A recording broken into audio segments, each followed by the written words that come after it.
시청자 여러분 안녕하십니까? 노준영입니다. 안녕하십니까? 김희선입니다. 부모 빚을 물려받게 된 미성년자가 성인이 된 뒤 상속재산을 넘는 빚을 물려받지 않도록 하는 민법, 미성년자 빚 대물림 방지법의 일부 개정안이 9일 국무회의를 통과했으며 이르면 9월 정기국회에서 통과될 것으로 전망됩니다.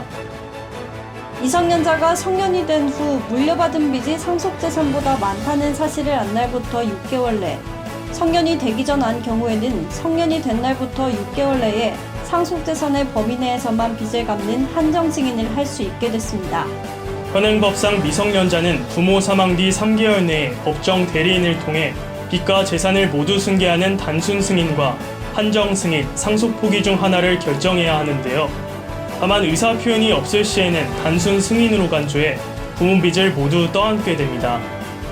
법무부는 개정안 시행 전에 상속이 개시되는 경우에도 한정 승인을 할 수 있도록 소급 규정하는 문칙을 넣었지만 국무회의를 통과하면서 법 시행 이후 상속이 개시된 경우에만 적용되도록 개정했습니다.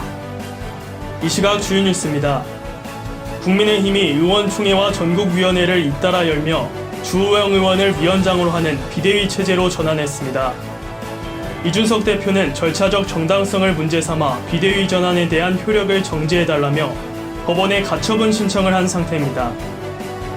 윤석열 정부 출범 이후 첫 사면인 8.15 광복절 특별사면 대상자를 선정하기 위한 사면심사위원회가 어제 개최됐습니다. 정치인은 최소화한다는 기조에 따라 이명박 전 대통령과 김경수 전 경남지사는 제외되고 이재용 삼성전자 부회장, 신동빈 롯데회장 등 경제인 중심의 사면과 복권이 이뤄질 것이라는 전망이 나옵니다. 이 중 최종 대상자는 12일 임시 국무회의를 거쳐 발표됩니다. 집주인이 전세 세입자에게 돌려주지 않는 사고액이 지난달 421건에 872억 원으로 역대 최대치를 기록했습니다. 전세금 반환보증보험금 사고액은 2020년 4,682억 원, 지난해 5,790억 원으로 꾸준히 늘고 있는 추세입니다. 급격한 금리 인상과 전셋값 상승으로 나타난 월세 강세 현상이 아파트뿐만 아니라 오피스텔 시장으로 확산되고 있습니다. 전국 오피스텔 전월세 전환율은 1월 5.01%에서 6월 5.12%까지 올랐으며 2분기의 월세 가격 지수 변동률 또한 전분기 대비 전국적으로 0.39% 올랐는데요. 수도권은 경기 0.61% 상승 등 크게 오른 반면 지방은 0.05% 하락했습니다. 거주자가 5인 이하인 인구 과소 지역이 우리나라 전국토의 14.3%인 것으로 조사됐습니다. 시도별로 보면 서울시가 3.8%로 가장 낮았고 강원도가 38.6%로 가장 높았으며 최근 3년 사이 강원, 경북, 충북 등 지방의 인구 소멸 위험이 증가한 것으로 분석됐습니다. 폭우로 인한 8일과 9일 침수 차량 피해 접수 건수는 4,791건, 685억 6천만 원으로 중간 집계됐으며 비가 계속 내릴 것으로 예정되어 있어 실제 피해 건수는 기하급수적으로 늘어날 것이라고 예상됩니다. 보상을 받기 위해서는 자기 차량 손해담보, 이른바 자차담보 특약이 있는 자동차 보험에 가입되어 있어야 하고 재해가 예보된 지역에 주차 또는 무리하게 진입해 고의성이 인정될 경우 보상받을 수 없습니다. FBI가 탈세와 의회 난동 방치 등 여러 혐의로 수사 대상에 오른 미국 도널드 트럼프 전 대통령의 개인 자택에 대해 압수수색을 실시했습니다.